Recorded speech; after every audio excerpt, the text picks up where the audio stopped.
오늘 아침을 여는 말씀은 시편 34편 8절입니다.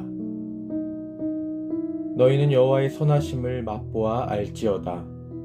그에게 피하는 자는 복이 있도다. 요리를 할 때 공통적으로 행하는 가장 중요한 작업이 있습니다.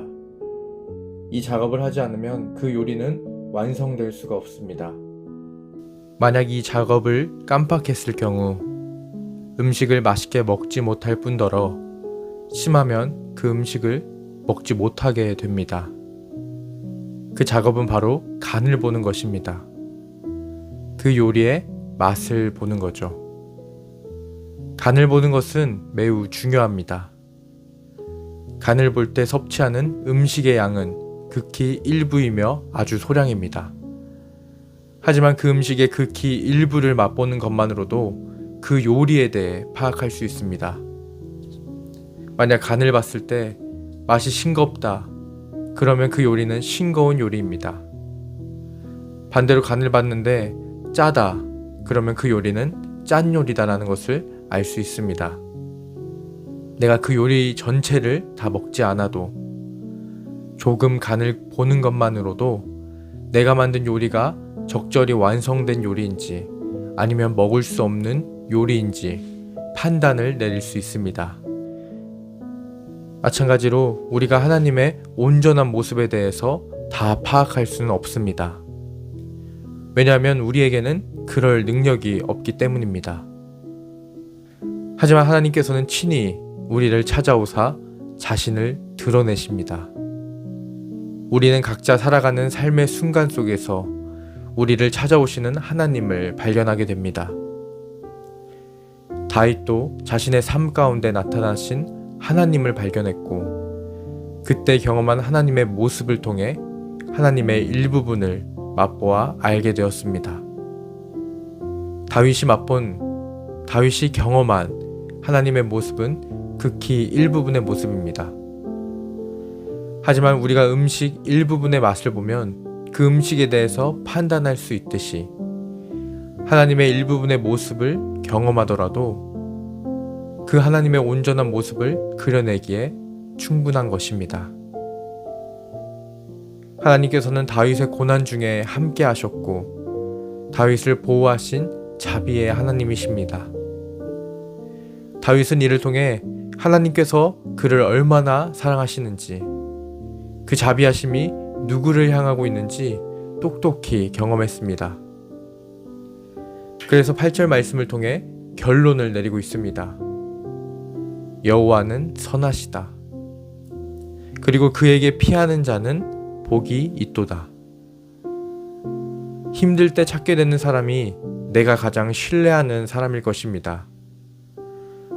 어린아이들의 경우 어려운 상황이 생기면 부모님을 먼저 찾습니다. 부모님께서는 나의 이야기에 귀를 기울여 주시며 전적으로 내 편이 되어주시기 때문입니다. 뿐만 아니라 문제 해결을 위해 적극적으로 행동을 보여주십니다. 다윗은 고난의 상황을 거듭하는 가운데 하나님의 선하심을 깨달았습니다. 그의 삶 가운데 깊이 관여하시며 그를 지켜준 하나님을 발견했습니다. 그래서 고난의 상황 속 하나님을 찾았을 때 하나님은 그 간구의 목소리를 들으셨습니다. 그리고 응답하십니다. 그 경험이 한두 번으로 끝나지 않았습니다. 때마다 다윗에게 친히 역사하시는 하나님의 은혜가 반복된 것이죠. 그렇기에 다윗은 하나님을 향한 전적인 신뢰를 고백합니다. 우리도 삶 가운데서 하나님을 경험했고 또 경험하고 있습니다. 각자가 하나님을 경험한 때와 장소는 모두 다릅니다. 그렇지만 하나님께서는 분명히 우리에게 자신을 드러내고 있습니다. 하지만 우리가 경험한 하나님의 모습은 극히 일부분입니다. 그럼에도 우리는 하나님의 손길이 누구를 감싸고 있는지 알고 있습니다. 하나님께서 누구를 주목하고 계시는지 깨닫고 있습니다. 바로 주님의 자녀된 우리입니다. 어느 누구도 모르는 고난이 나를 덮쳐와도 주님께서는 다 아십니다. 그 고난 가운데 가장 가까이서 함께 하시며 우리의 목소리에 귀를 기울이시고 계십니다. 마치 자신의 일처럼 적극적으로 나서시는 분 또한 하나님입니다. 따라서 우리가 신뢰할 분은 오직 하나님 한 분뿐입니다.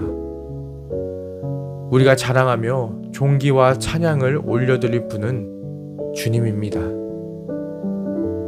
오늘의 이 말씀을 기억하며 우리의 삶 속에서 역사하시는 그 주님을 기대하며 꼭 마주하기를, 오늘의 하루도 주님만을 의지하며 전적인 신뢰를 표현하고 또 고백하는 영등포 중앙교회 성도님들 되시기를 소망합니다.